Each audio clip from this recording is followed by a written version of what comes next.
제 얘기가 잘 들리세요? 네.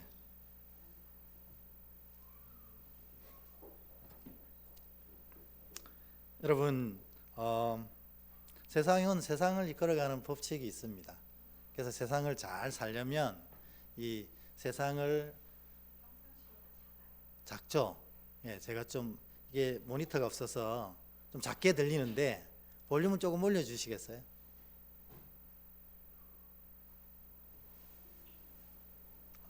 괜찮습니까? 조금 더 올릴까요? 됐어요? 네네.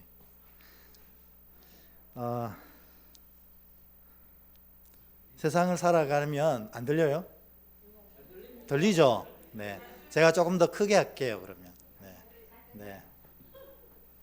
네. 네. 근데 이게 중요하거든요. 오늘 본문 말씀에 보면 믿음은 들음에서 나거든요. 이게 안 들리면 믿음이 생기지가 않아요. 그 이유로 오늘 좀 설명을 드리려고 하는데요. 어쨌든 세상은 세상을 이끌어가는 법칙이 있습니다. 세상을 잘 살려고 하면 이 법칙을 잘 알아야 됩니다. 여러분, 사실 우리가 정직하게 얘기하면 세상은 어떤 사람이 힘을 가지게 됩니까? 그렇죠? 우리 너무 정확하게 잘 아시죠? 돈이 있으면 힘을 가집니다. 또 심지어 돈이 있으면 행복도 살 수 있다, 그런 얘기도 있어요.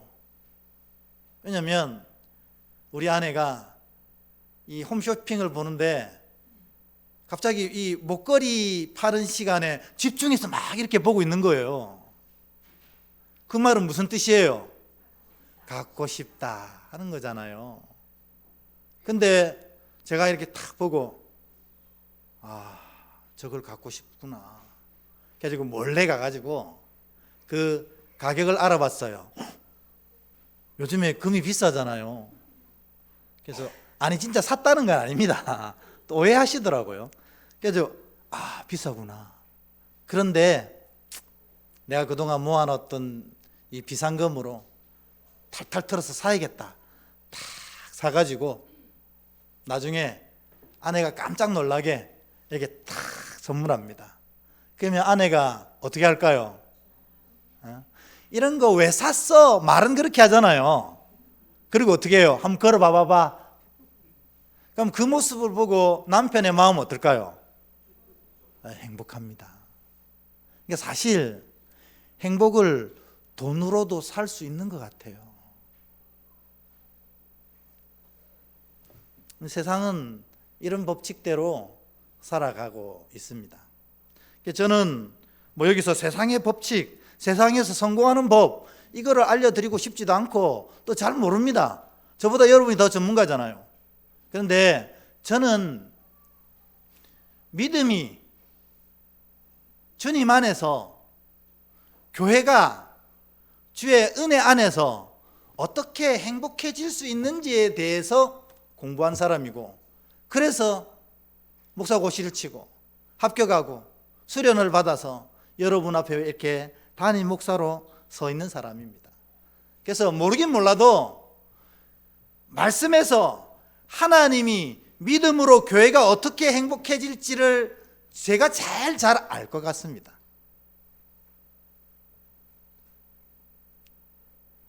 근데 이 믿음 안에서 가장 중요한 몇 가지 법칙들이 있어요. 오늘은 그 말씀을 좀 드리려고 합니다. 그러니까 여러분, 저를 잘 보십시오. 저를 보셔야 말씀이 눈으로 들어갑니다. 교회 운영, 믿음의 운영에서 제일 중요한 게 뭐냐면, 많은 얘기를 할 수 있지만 성경에서 질서라고 얘기합니다. 질서. 세상은 어떤지 모르겠지만 성경은 이 질서 속에서 움직여야 교회가 평안해지고 든든히 서간다, 이렇게 얘기합니다. 뒤에 조금 설명을 하겠지만 질서가 뭐냐면 하나님이 운행하시는 것으로 우리가 다 내어 맡기는 것이 질서입니다. 하나님은 이 교회를 그렇게 이끌어 가시거든요. 제가 한 얘기가 아니고 사도 바울이 하신 얘기입니다. 사도 바울 골로새서 2장 5절, 우리 같이 한번 읽어볼까요? 시작. 이는 내가 육신으로는 떠나 있으나 심령으로는 너희와 함께 있어 너희가 질서 있게 행함과 그리스도를 믿는 너희 믿음이 굳건한 것을 기쁘게 봄이라. 아멘. 또한 고린도전서 14장 40절에는 이와 같이 얘기합니다. 같이 있습니다. 시작. 모든 것을 품위 있게 하고 질서 있게 하라. 이렇게 합니다. 아멘. 그러니까 세상은 잘 모르겠고 세상은 저보다 여러분 더 잘 아십니다. 여러분 잘 아시는 대로 세상을 살아가시되 사실 이 세상도 하나님의 것이잖아요.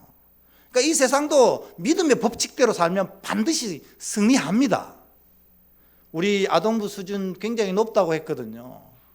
오늘 아동부가 능력 주시는 자 안에 있으면 모든 것을 할 수 있다는 걸 배워갔습니다. 여러분도 그거 믿으십니까? 능력 주시는 자 안에 있으면 모든 것을 할 수 있습니다. 왜냐하면 내가 할 수 있는 것은 하지만 내가 못하는 것 하나님이 하게 하실 때 주시는 게 뭡니까? 은혜잖아요. 그래서 그 은혜가 내가 할 수 있는 것은 내가 하게 하지만 내가 할 수 없지만 하나님께 간구할 때 하나님이 보시고 합당하면 은혜를 주셔서 이것을 하게 하시는 것입니다. 그래서 내게 능력 주시는 자 안에서 모든 것을 할 수 있다. 그렇게 선언하시는 겁니다. 그런데 여러분 이 하나님의 질서가 이 우주 만물을 다스리시고 그래서 우주 만물 가운데서 이 하나님의 질서를 따르면 승리할 수 있습니다. 성공할 수 있어요. 그런데 더 중요한 것은 이 세상은 다 썩어질 것이지만 우리의 영혼은 영원한 거니까 이 영의 질서를 지키는 것이 너무나 중요한 거라는 겁니다. 그래서 오늘 이 영의 질서가 뭐냐? 그걸 여러분께 알려드리려고 합니다. 여러분 이것만 아시면 됩니다. 이 교회의 주인이 누구십니까? 하나님 예수 그리스도가 이 교회의 주인이십니다. 이걸 아는 게 질서입니다. 우리 사람은 많은 생각을 가지고 있습니다. 여기에 앉아 계신 분들 다 각자의 생각이 달라요. 그렇지 않습니까? 제 생각도 있고 여러분의 생각도 있습니다. 다 똑같은 생각 할 수가 없어요. 그 똑같은 생각을 하게 하는 게 바로 북조선이잖아요. 한 가지 생각, 오직 주체사상, 이거 하나만 오라 하는 게 다 그거잖아요. 그러나 우리는 그렇지 않습니다. 각자의 생각이 다 다르고 각자의 뜻이 있고 각자의 계획이 다 있습니다. 그러나 이걸 잊어버리면 하나님의 질서 가운데 벗어나게 되는 겁니다. 뭐예요?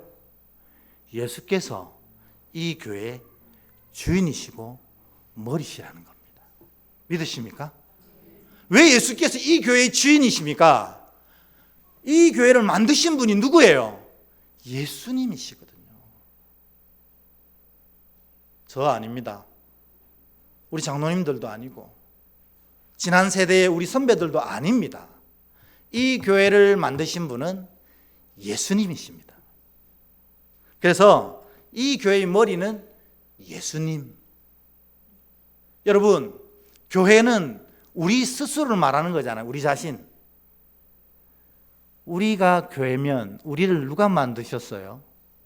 예수님. 그러면 뭐 질서 가장 중요한 핵심이 뭐냐? 나를 만드신 분이 예수님이라면 내가 제일 잘 되려면 누구 말을 따르면 됩니까? 왜 이렇게 자신이 없으세요? 이 고백이 믿음이라는 겁니다. 다른 게 믿음이 아니에요. 여러분, 내가 믿음이 있는가? 믿음이 없는가? 그거를 평가하고 고백하는 것은 이 질문 앞에 아멘이 되냐는 거예요. 그게 뭐냐면 내 삶의 주인이 주님이신가? 이게 아멘이 될 때 우리의 믿음이 온전히 서 있는 겁니다. 여러분 삶의 주인이 예수님이십니까? 그게 믿음입니다. 그러면 내가 내 삶의 주인이 예수님이라고 얘기했다면 내 삶은 누구의 말씀과 누구의 법칙대로 살아야 바른 것입니까? 그렇죠. 감사합니다. 속이 시원합니다. 이게 믿음이라는 겁니다. 그러면 그게 뭐가 달라지고 뭐가 좋은데, 내가 예수님을 주인으로 고백하고 내가 예수님의 말씀이 주인의 말씀임을 인정해서 그게 주인의 말씀이라면, 내 생명의 주인, 내 삶의 주인, 내 영혼의 주인의 말씀이라면 당연히 그 말씀을 따르게 돼 있어요. 그러면 그 말씀대로 내 삶에 주의 영광과 은혜가 맺혀지게 되는 겁니다. 이게 믿음의 전부입니다. 이게 바로 주님이 말씀하신 질서의 첫 번째라는 겁니다. 그러니까 여러분 스스로에게 이렇게 물으시면 맞습니다. 당신의 삶의 주인은 누구입니까? 예수 그리스도. 그러면 주인의 말씀인 예수님의 말씀에 순종할 수 있습니까? 이렇게 조용해지잖아요. 여기가 우리의 딜레마입니다. 주님의 말씀에 순종할 수 있느냐? 그게 믿음이거든요. 그렇잖아요. 우리가 웃은 얘기지만 이제 우리 교회는 신혼부부들이 많습니다. 그래서 지금도 막 알콩달콩 뭔가 얘기하고 있는데, 우리 손소희 집사님이 남편을 사랑합니다. 맞죠? 웃기만 합니다. 그죠? 남편을 사랑합니다. 그런데 남편을 사랑합니다 하고 그 사랑을 다른 사람들과 나눈다면 어떻게 되겠어요? 앞집 남자의 말을 듣는다면 어떻겠어요? 그 우리가 정말 천지개벽할 일 아닙니까? 근데 실제적으로 우리가 믿음 안에서도 그렇게 할 수 있다는 겁니다. 그러니까 여러분, 당신은 예수님을 주님으로 섬깁니까? 주님이 당신의 주인인 걸 믿습니까? 할 때 아멘 한다는 뜻은 뭐냐면 이제부터 그분의 말씀에 순종할 것을 고백하는 것입니다. 그럴 때 믿음이 완성되어집니다. 여러분, 믿음이 완성되어진다는 건 뭐냐면 내 삶에 주님의 그 놀라운 은혜와 역사가 이제부터 펼쳐지기 시작한다는 거예요. 그러니까 여러분 예수를 믿고도 그 은혜를 놀랍게 누리지 못했다. 이것은 뭐냐면 예수님을 주인으로 고백을 했지만 예수님의 말씀이 주인의 말씀으로 아직까지 인정이 안 된다는 거예요. 그래서 다른 이의 말을 듣고 내 생각을 쫓아가고 세상의 법칙을 따라가는 사람이 된다는 것입니다. 저는 잘 모르겠습니다만 여러분, 틀림없는 것은 주님이 진짜 주인 된 자들에게는 이 주인의 역사가 나타나게 될 줄 믿습니다. 그게 이 성경의 고백이잖아요. 이 성경에 나타난 수많은 사람들이 예수를 주인으로 고백하고 주인이기에 그분의 말씀을 쫓을 때에 주인이신 예수께서 이들의 인생을 어떻게 새롭게 하셨는지를 고백한 책이잖아요. 여러분의 인생이 이 성경에 나와 있는 놀란 은혜대로 펼쳐지게 될 줄 믿습니다. 뭐냐면 그 고백이 온전해지면 그렇다는 겁니다. 주님이 주인이십니다. 주인의 말씀을 쫓겠나이다. 그게 교회의 가장 중요한 질서입니다. 근데 이 주님이 이 일을 잘 하게 하려고 세운 자가 있습니다. 누구입니까? 모르십니까? 아쉽게도 접니다. 하나님께서 이 교회의 질서대로, 믿음대로 은혜를 완성하시려고 이 교회를 제게 위임하신 거예요. 그래서 저는 이 교회 성도들이 이 예수 그리스도의 질서 안에서 아름답게 그 은혜를 풍성히 누리며 살아갈 수 있도록 해야 하는 의무가 제게 있는 겁니다. 그래서 저는 이 사명을 붙잡고 여기 왔습니다. 여러분이 주님의 질서 안에서 믿음을 온전히 고백해서 그 고백된 믿음대로 놀라운 은혜를 누리는 복되고 귀한 하나님의 자녀가 될 수 있도록 하는 사명이 제게 있다는 겁니다. 그래서 사실 여러분을 볼 때마다 저는 막 꿈을 꿉니다. 오늘 우리 아동부 예배를 드리는데요, 제가 이제 여기 앉아서 아동부 예배를 위해서 잠깐 기도하는 동안에 막 하나님께서 이 아동부 아이들 한 사람 한 사람을 얼마나 사랑하시는지를 또 느끼게 되고, 또 이 아이들 하나하나를 통해서 하나님이 이루어 가실 그 놀란 이 역사들이 막 펼쳐지는 겁니다. 그래서 막 그렇게 꿈꿀 때는 얼마나 행복한지 몰라요. 우리 아동부가 하나님이 주신 그 꿈대로 이루어질 줄 믿습니다. 그래서 이 아이들이 어떻게 될지 몰라요. 그 꿈을 가지고 제가 아동부를 이끌어가고 있습니다. 내년도에 다 잘할 수 있도록 기도해 주시면 좋겠어요. 우리 청년부들요, 요즘 아까 말씀드렸지만 이 정도 청년부가 되려면 요즘 같은 시대에 정말 어려워요. 요즘에 대부분 제가 이 공치사가 아니고 정말 그 현실과 함께 기도하자는 마음으로 합니다. 우리 시찰에 42개의 교회가 있는데요, 우리 시찰에만 그 중에 이처럼 성장하는 교회가 딱 2교회밖에 없습니다. 밀양의 온누리 교회, 거긴 교회도 이쁘고 부지도 넓고 본당도 큽니다. 그래서 밀양에 있는 사람들이 온누리 교회로 하나 둘씩 모이기 시작하고 있습니다. 그래서 굉장히 많이 성장하고 있다는 소문이 있습니다. 또 하나의 소문은 울산에 있는 은혜교회가 성장하고 있답니다. 여러분 뒤를 한번 돌아보십시오. 옆을 보세요. 엄청 앉아있죠. 여러분 여기에 12분이 앉아 있었습니다. 불과 3년 전에, 4년이 안 된 시간에 12분이 이렇게 되었어요. 이거 누가 하신 걸까요? 하나님이 하신 거잖아요. 믿으십니까? 왜 그러냐면 우리가 주님의 질서 안에 있으면 주님이 세워 가시는 겁니다. 여러분 가정도 마찬가지입니다. 여러분 직장도 마찬가지예요. 여러분 가정이 직장이 주님의 질서 안에 있으면 주님이 반드시 이처럼 세워 가실 줄 믿습니다. 근데 우리 교회는 제게 그런 꿈을 주셨어요.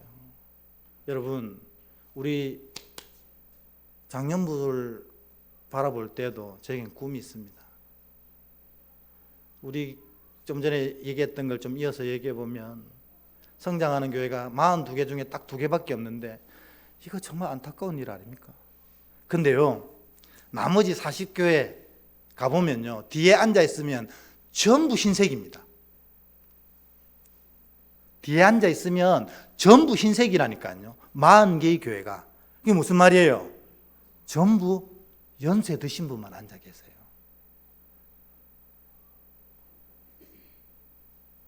젊은이가 그렇게 많지 않습니다. 여러분 뒤에서 보시죠. 우리 교회는 흰 머리보다는 검은 머리가 더 많습니다.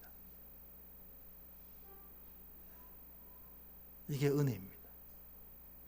근데 제가 작년부 여러분들을 바라보면서 꾸는 꿈은 뭐냐면 나머지 40교회, 그 중에서도 진짜 어려운 교회는 30교회거든요. 우리 교회가 그 어려운 30교회를 나중에 책임질 교회가 될 줄 믿습니다. 그게 제가 여러분 바라볼 때 꿈꾸는 꿈이거든요. 그러니까 여러분, 이 교회는 예수님이 주인이시고 예수님이 이끌어 가십니다. 근데 그것을 이 목사에게 위임하셨다는 사실을 여러분 아셔야 됩니다. 그래서 여러분, 저를 위해서 진짜로 많이 기도하셔야 되는 건 그 중차대한 사명을 이 부족한 자가 받아서 여기 서 있다는 거예요. 그러니까 여러분이 기도해 주시지 않으면 이거 할 수 없어요. 그래서 여러분, 열심히 이 사명을 잘 감당해서 주님이 매일 제게 주시는 꿈대로 이 교회가 펼쳐지고 이루어지는 은혜와 역사가 나타나길 주님의 이름으로 간절히 축복합니다. 이 목사가 목사 되게 도우는, 우리 장로님들이 늘 고백하시는 대로 아론과 훌처럼 이 목사가 목사 되도록 도우는 분이 장로님입니다.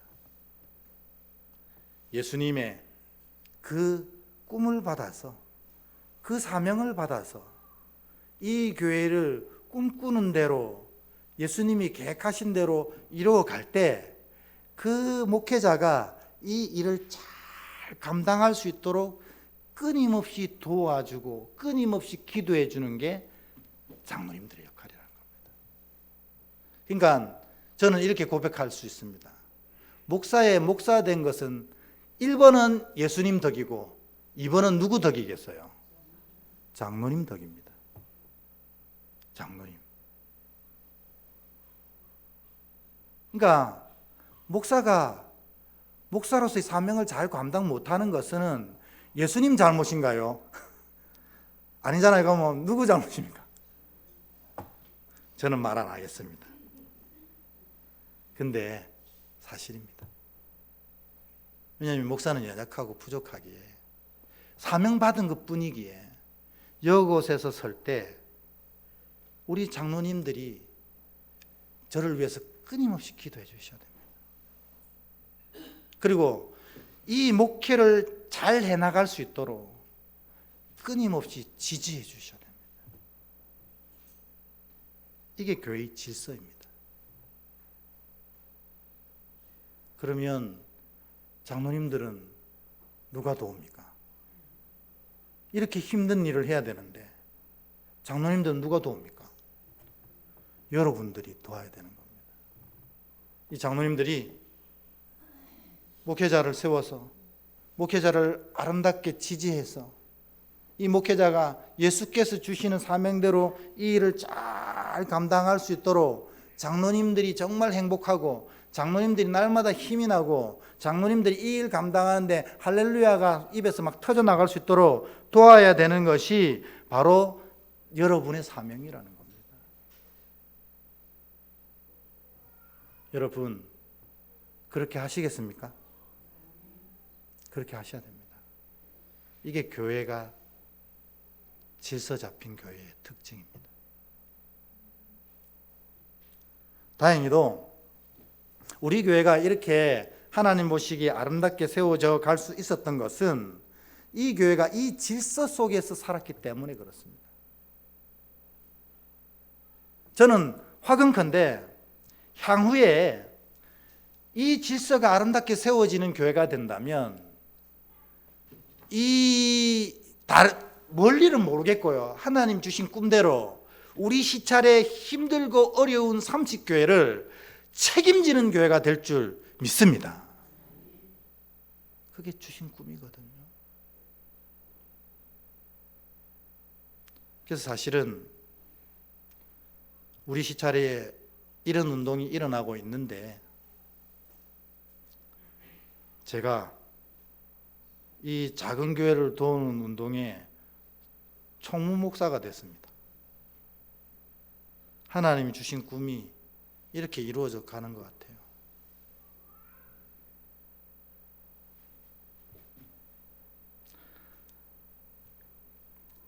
여러분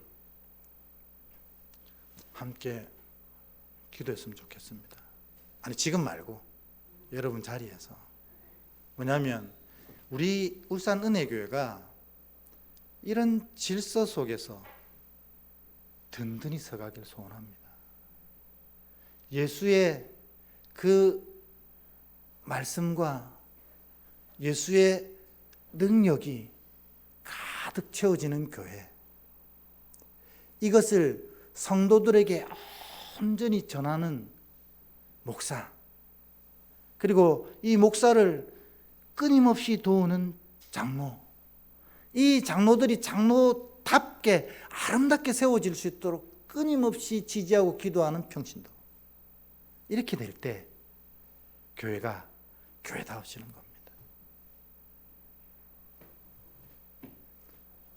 이를 위해서 함께 기도해 주시기를 간절히 부탁드립니다. 오늘 얘기는 뭐냐?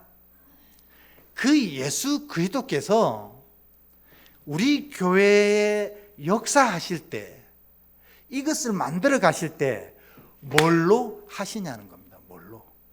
뭘로 하십니까? 말씀으로 하시는 거예요. 말씀. 이게 무슨 말일까? 말씀으로 하신다는 게 무엇일까? 요한복음 1장 1절을 한번 읽어보겠습니다. 같이 읽습니다. 시작. 태초에 말씀이 계시니라. 이 말씀이 하나님과 함께 계셨으니 이 말씀은 곧 하나님이시니라. 아멘.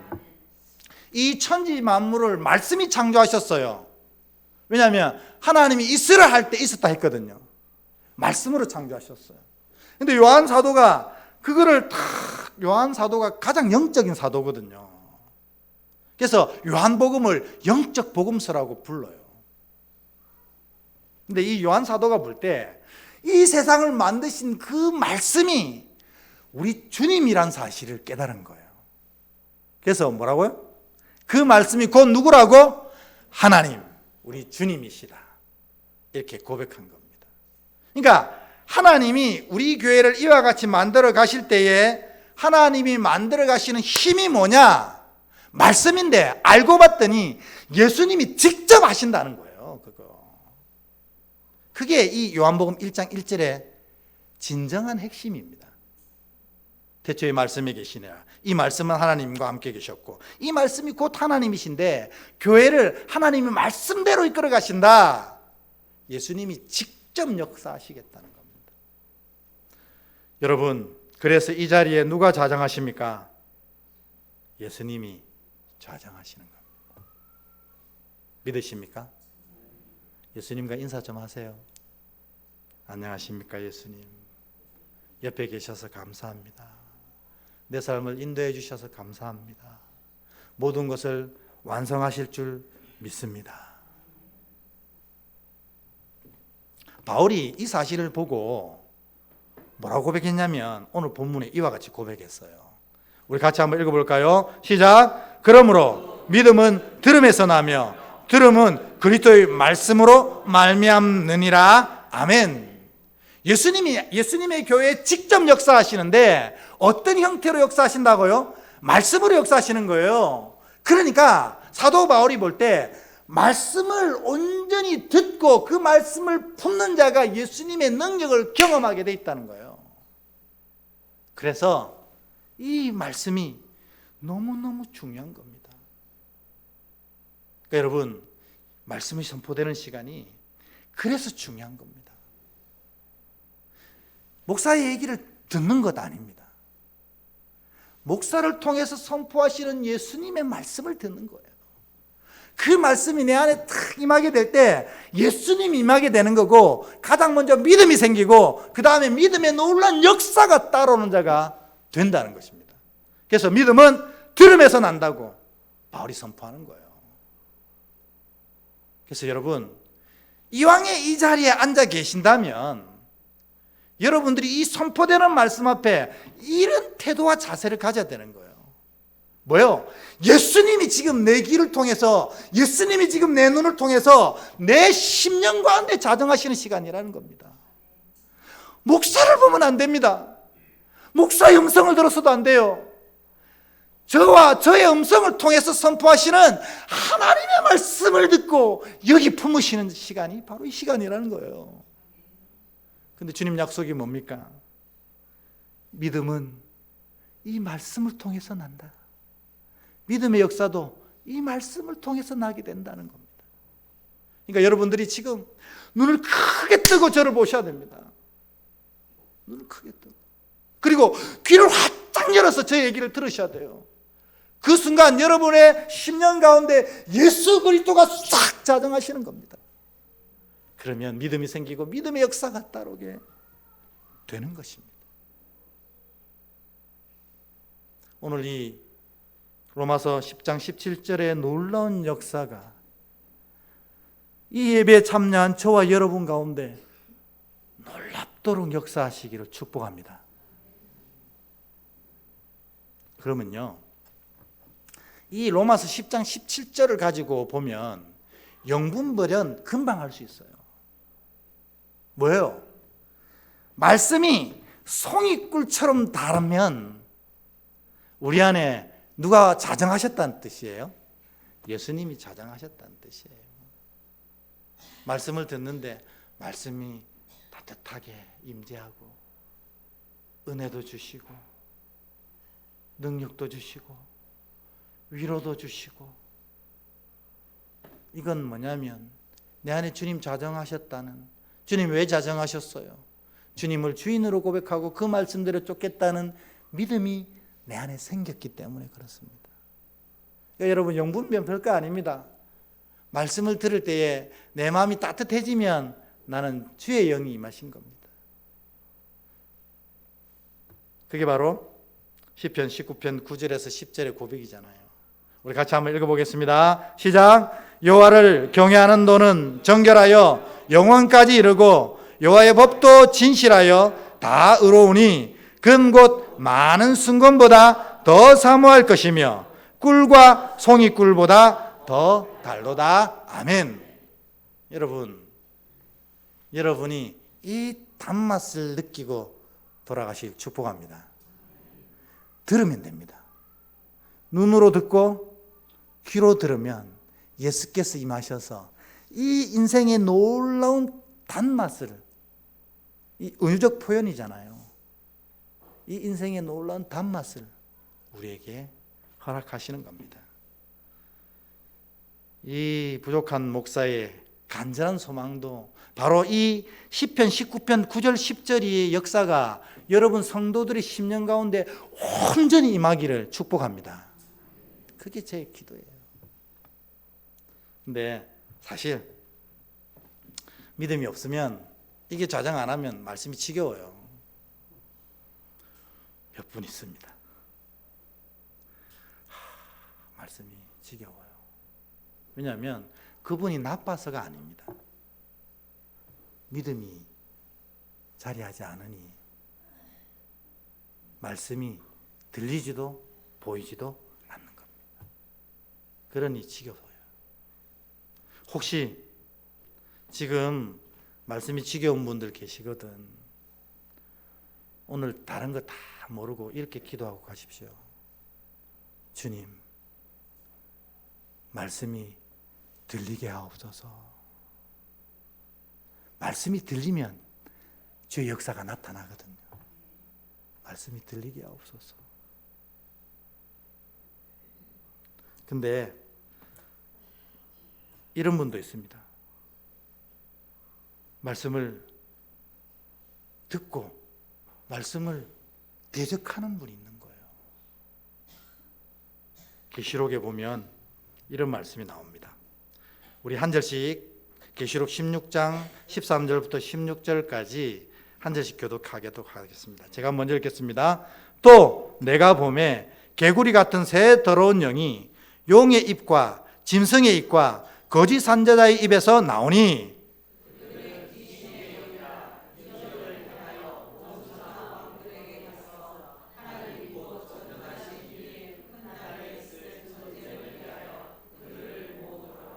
보라, 내가 도둑같이 오리니 누구든지 깨어 자기 옷을 지켜 벌거벗고 다니지 아니하며 자기의 부끄러움을 보이지 아니하는 자는 복이 있도다.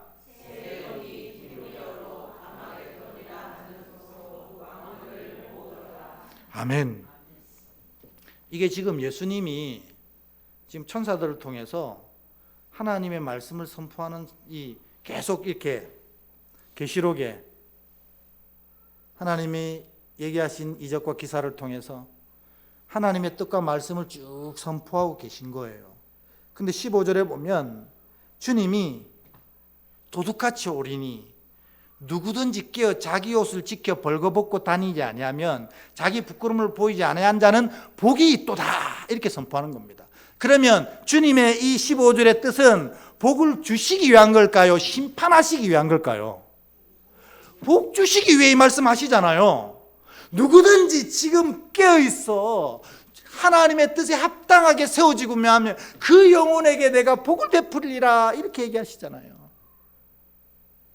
근데 새 영은, 이 악한 영은 지금 뭐 하고 있습니까?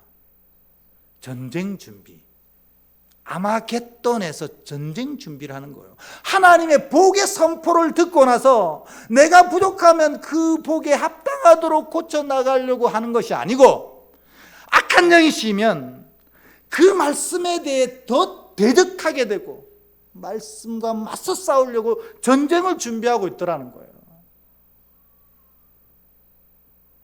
그래서 말씀 앞에 서게 될 때 영분별은 금방 일어납니다. 말씀이 송이꿀처럼 다르면 내가 예수의 영으로 세워진 자가 되고, 말씀이 지겨우면 아직 그분이 임재 못한 겁니다. 근데 말씀을 듣고 화가 나고 짜증나고 저 말씀을 향해 내가 대적하리라는 마음이 서면 악한 영이 그를 붙잡고 있다는 것입니다.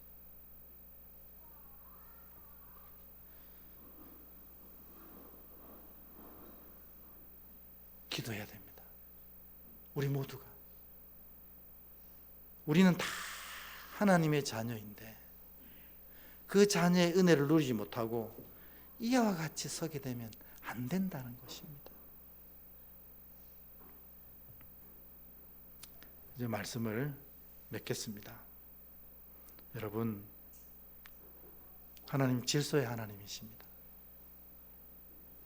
이 세상을 하나님의 뜻대로 움직여 가시는 분이십니다. 그래서 믿음을 가진 자들은 그 하나님을 두려워할 수 있어야 됩니다. 그래서 교회의 질서를 지켜야 합니다. 예수님이 이 교회의 주인 되십니다. 그분의 말씀대로, 그분의 뜻대로 이 교회를 이끌어 가려고 애를 써야 합니다. 제가 그것을 유인받았습니다. 부족하지만 유인받았습니다. 그래서 여러분, 저를 위해서 거침없이 기도해 주셔야 됩니다. 이 사명 감당할 수 있도록. 그리고 장로님들이 이를 도우는 중심적인 역할입니다. 그래서 여러분들 장로님을 위해서도 끊임없이 기도해 주셔야 됩니다. 이렇게 될 때 교회가 아름답게 세워져 가는 것입니다. 여러분 스스로는 말씀을 듣는 것에 집중하십시오. 왜냐하면 이것은 예수님을 영접하는 행위거든요. 믿음은 들음에서 난다고 했는데 이 말씀은 예수님 자체였습니다. 그러므로 말씀을 듣는데 집중할 때 예수님이 임재하게 되고 그때부터 내 삶이 믿음으로 펼쳐지는 놀라운 자가 되게 된다는 것입니다. 틀림없는 것은 말씀을 그렇게 대하는 자들이 진정으로 주님이 꿈꾸시는 행복한 신앙을 살아가게 된다는 것입니다. 저는 여러분 모두가 이런 복된 귀한 성도들 되시길 주의 이름으로 축복합니다. 우리 함께 찬양하며 기도하겠습니다. 전능